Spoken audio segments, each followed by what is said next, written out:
안녕하세요. 오늘 여러분과 함께 이야기 나눌 최은경입니다. 저는 엄마의 마음으로 장애인과 시니어를 위한 제품을 개발하고 그들을 위한 세상을 만들어가는 사회적 기업 맘마품을 운영하고 있습니다. 제가 이러한 일을 하게 되기까지는 저희 아이 호영이가 있기 때문입니다.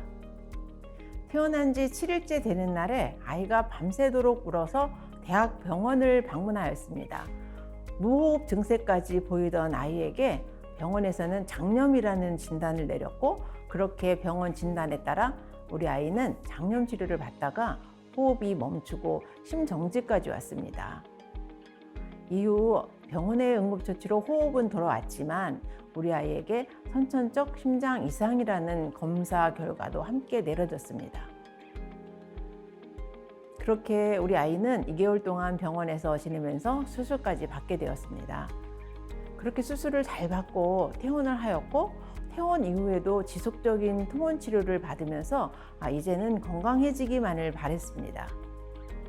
하지만 6개월쯤 우리 아이의 성장이 너무 느린 것 같아서 병원에 문의를 드렸고, MRI 촬영을 하면서 산소 부족으로 인한 뇌손상으로 장애가 온 것을 알았습니다. 당시 의사 선생님께서는 이러한 장애는 100% 산소 부족으로 인한 생긴 것이라 진단을 하시면서 재활의학과에 이관을 해주셨습니다. 그때 그 순간을 아직도 잊을 수가 없습니다. 머릿속이 하얗게 된다는 말이 무엇인지 알게 되었으니까요. 그렇게 아이는 뇌병변 장애 진단을 받고 저는 상상도 못했던 장애 부모가 되었습니다.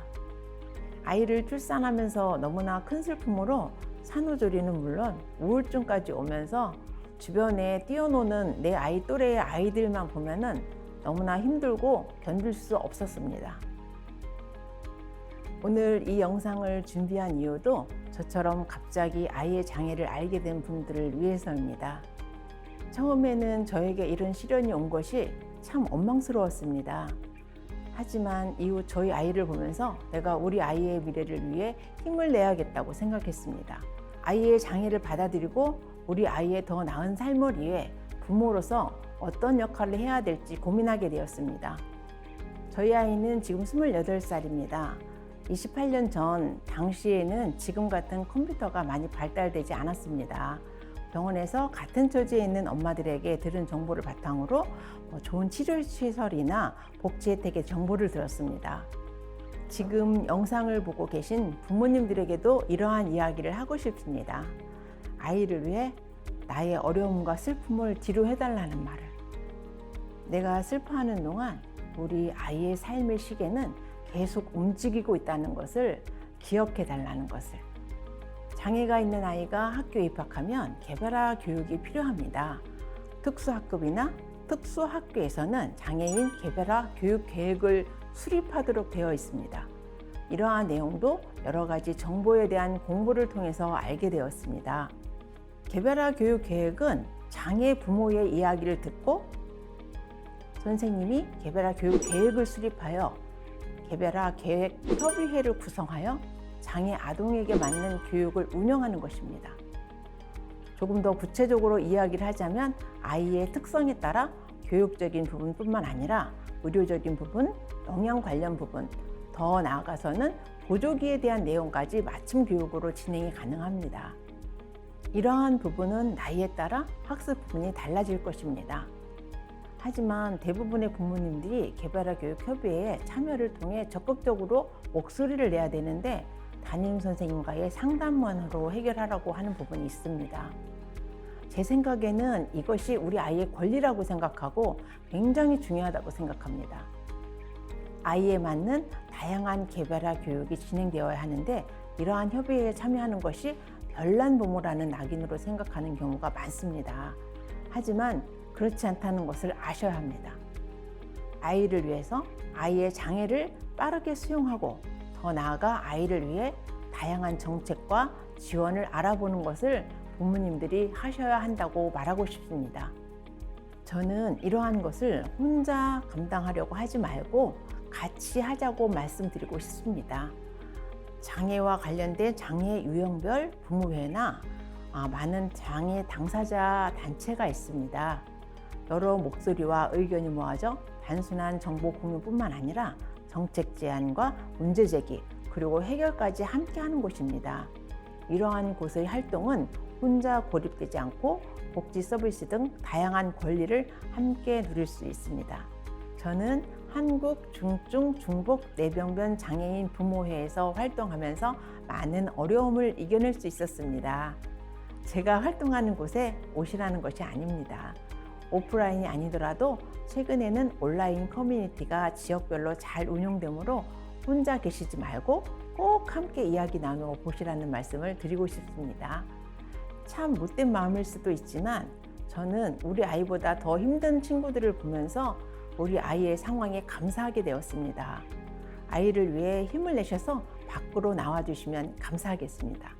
그리고 여러분들과 함께 목소리를 크게 내주시면 좋겠습니다. 저희 아이가 초등학교에 입학할 시기가 되었을 때 이야기를 잠시 드리면 학교 생활을 시작하면서 책상에 맞는 고가의 보조기기를 사용하게 되었습니다. 그런데 학생들이 사용하는 책상에 맞는 보조기기에 대한 건강보험이 적용되지 않아 아이들을 양육하는 과정에 굉장히 큰 부담이 가중되게 되었습니다.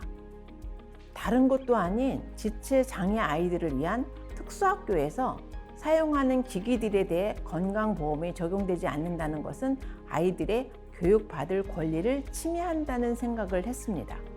그래서 저뿐만 아니라 당시 저와 함께 활동하시던 장애 아동 부모들이 모여서 목소리를 내기 시작했습니다. 처음에는 서울에 있는 특수학교 학부모 임원만 이야기를 하다가 점차 더 많은 부모들이 참여를 통해서 4년 만에 건강보험 적용을 받을 수 있게 되었습니다. 저희 아이는 장애로 인해 본인이 직접 자신의 이야기를 하기 어렵습니다. 그러한 우리 아이들을 위해 부모님들이 이야기를 해주셔야 합니다. 스티븐 호킹 박사님은 심한 장애로 몸을 쓸 수 없었지만 최고의 능력을 발휘하여 세계적인 천재 물리학자가 되었습니다. 저는 우리 아이들 중에서도 이러한 능력을 가지고 있는 친구들이 있을 것이라 생각합니다. 그렇다면 이러한 아이들을 위해 우리 부모가 그들의 이야기를 대변해 주어야 하지 않을까요? 오늘 이 영상을 제작한 것도 사실 이 때문입니다. 커다란 변화를 바라는 것이 아니라 이 영상을 접하는 분들의 발걸음이 더 큰 사회로 나오기를 간절히 바라는 마음입니다. 저희 호영이와 같은 아이들이 살아갈 세상을 바꿔주고 싶은 마음에 용기를 내어 저도 목소리를 내어 보았습니다. 대부분의 장애 부모들은 내가 아이보다 하루 더 살기를 기원합니다. 하지만 이러한 영상을 통해 우리 부모들이 없는 세상에서도 아이들이 사회적으로 보호되면서 안전하게 살아갈 수 있도록 우리의 인식과 세상의 편견을 바꿔줍시다.